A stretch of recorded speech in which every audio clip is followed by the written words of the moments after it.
Elle n'en finit pas de reculer. Chaque année, la mer Morte voit son niveau diminuer d'1 mètre. Les anciennes installations balnéaires sont aujourd'hui bien loin du rivage. À ce rythme, la mer Morte aura totalement disparu en 2050. Pour la sauver, un accord historique vient d'être signé entre Israël, l'autorité palestinienne et la Jordanie. Le projet est de pomper de l'eau salée dans la mer Rouge et de l'acheminer dans la mer Morte. Objectif, plus de 100 millions de mètres cubes par an. On a eu un rapport en 2012 qui estimait que c'était faisable. Maintenant, le problème aussi, c'est le financement. Puisqu'une fois qu'on a l'accord, qui va être le principal bailleur de fonds? Ce sera l'Union européenne ou on ne sait pas encore. Donc il faut obtenir l'argent.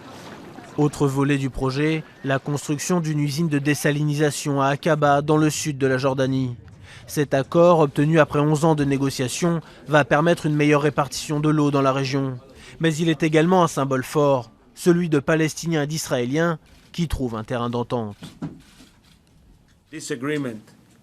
Cet accord a été signé avec la bénédiction du Premier ministre Netanyahou, mais aussi, d'après ce que j'en sais, par le roi Abdallah et le président Abbas.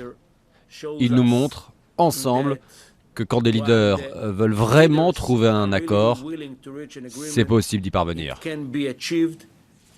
Israël a accepté de vendre 20 à 30 millions de mètres cubes d'eau dessalée supplémentaire chaque année à l'autorité palestinienne.